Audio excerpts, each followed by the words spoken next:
bò tràm tật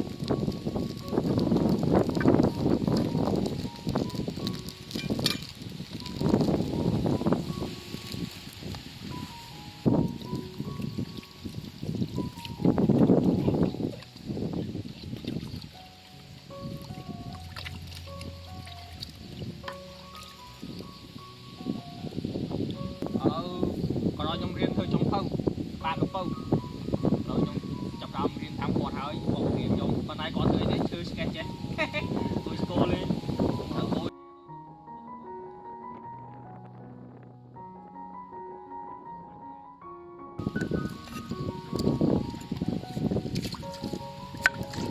nhưng mà bố thì chụp lại pin trong nó ở bên crack không có việc lùi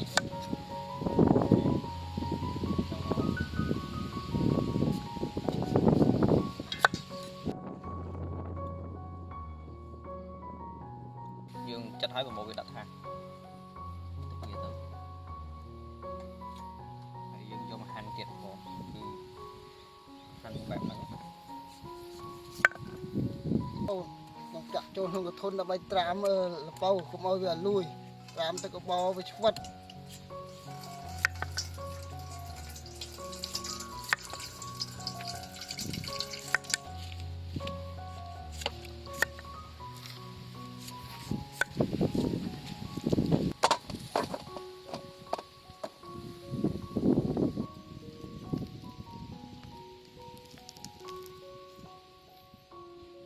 tràm tới có bò đây tụi bay ôi về dương sẽ bà tao về vật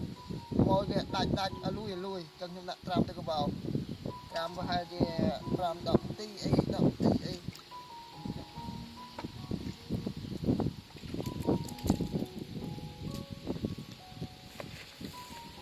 nèเราchấm tràm vào hai cái đậm tràm mình tí ấyเราchấm liêng từng sum a với a đâm ơi chia cái bò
có cho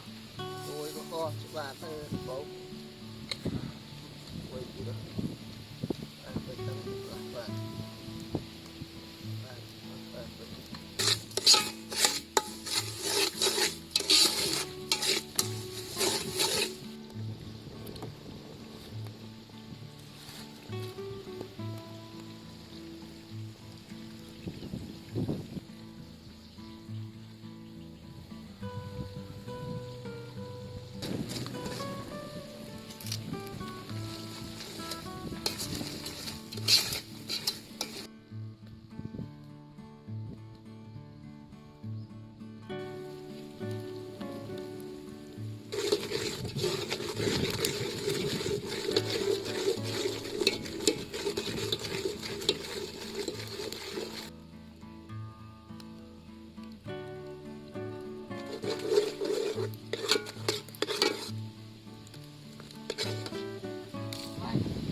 bal bạn bầu đam mê ôi bia đặt đây cho ai một ngàn của đạm bal bia ăn xong của ai mày đạm bal cho ai một cái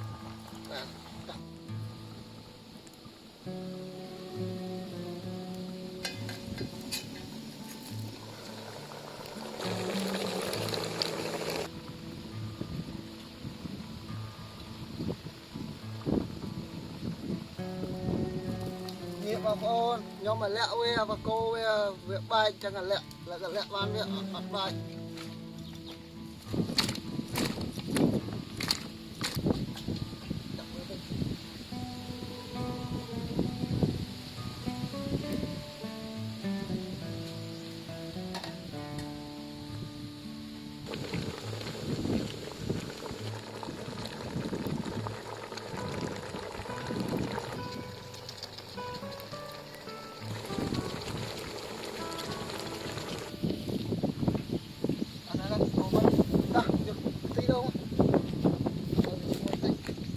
đông đã bay ở vị trí ngồi rồi đông rồi là nó ngang ra đó nè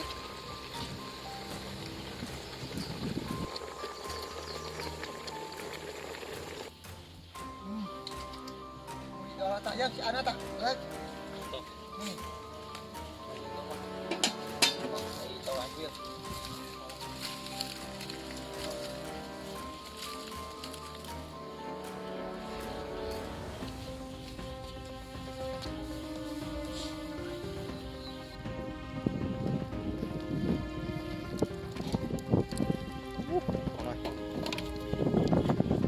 nào cái nào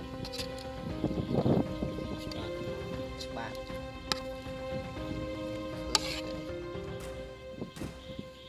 นี่ไงបងប្អូនគឺស្បាតលពៅដែលបងប្អូនយើងខ្លះគាត់ហៅខលពៅប៉ុន្តែពាក្យបច្ចេកទេសគឺហៅស្បាតលពៅមានឥឡូវបានចំអិនហើយប៉ុន្តែមើលមានអីឆ្ងាញ់ដែរតើបងប្អូនតនហូបវាឈ្ងុយតែមើលទៅតំណងឯងបងប្អូននេះស្បាតលពៅឥឡូវបានឆ្អិនអស់ហើយតើការរសជាតិយើងរសជាតិទាំងអស់គ្នាតើការធ្វើរបស់គាត់នេះគឺស្នាដៃយ៉ាងណាយ៉ាងណីមិនដឹងដែរបងប្អូនតើបានភ្លក់ផងប៉ុន្តែប្រហែលជាឆ្ងាញ់បងប្អូនមើលទៅឈ្ងុយតែម្ដងហើយមើលទៅសាច់វាក៏តំណងដែរមានខ្ទិះខ្ទងផងមានស្អីផងចេញមកគឺតំណងតែម្ដងបងប្អូនមើលទៅនេះបើយើងមើលទៅដូចត្រឡងឈឹងប៉ុន្តែមិនមែនទេគឺស្បាតលពៅបងខ្ញុំបានឆ្អិនហើយឥឡូវចេញជួយជាទាំងអស់គ្នាដាក់ញ៉ាំបងប្អូនអើយឈ្ងុយអត់ខោ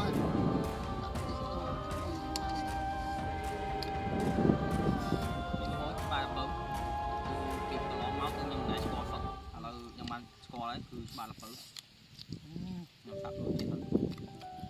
ហើយមែន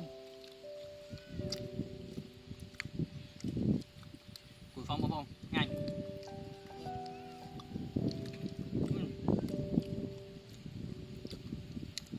គួយហ្វមជាមួយអ្នកទៅទិញលពៅគឺ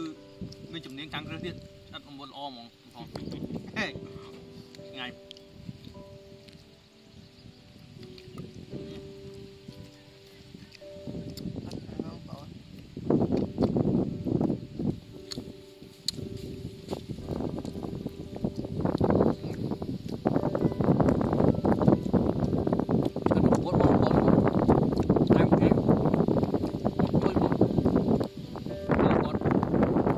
ក៏ហូបចាញ់ខ្ញុំខ្ញុំអត់ធ្វើខ្ញុំហូបអស់លឿនមុនគេដល់ខ្ញុំសាមម្ដុំទៀត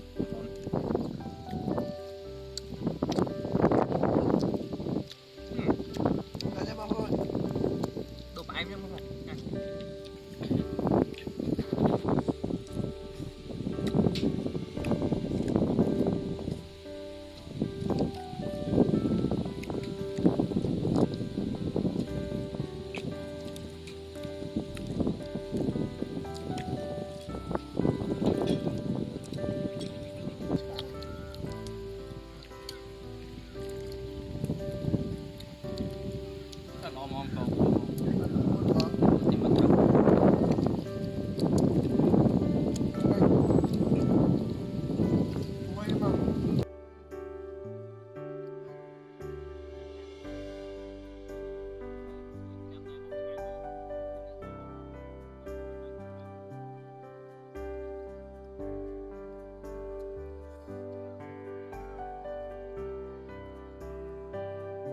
มันคงไม่ก็ก็นะของที่บ้านเรามันขัดมันขัด theo bà bố ba đập bao bao giờ từ miền chip ngang của phong thì mình muốn nói nhom của phong này chấm ấn miền bom ôm còn hà tua còn phong còn trong lúa chẳng lấy đi nhom tục tam sòng qua bọc quạt rồi có chả chả chẳng như ngồi còn hộp tầm mình làm thời ca nhá mà một thì nếu mà chân bắt đầu nhom hộp tập pi máu nhom hộp cái đó đây dương chạy chặt chặt hộp rồi còn bạn đàm mà thảตัวcòn hộp phong còn trong lúa trong đi tàu ca thưa ba lộc bấu cứ miền đập bằng ai mà bon cứ chính xác cứ miền đập bằng ai đúng trong một hàng nông bị tổ giống mà bon thì là tập ao chơi mấtคือจังhay ngày mà bon nên miêu ruồiจังtrong không có hỏi đại về làm ai mà bon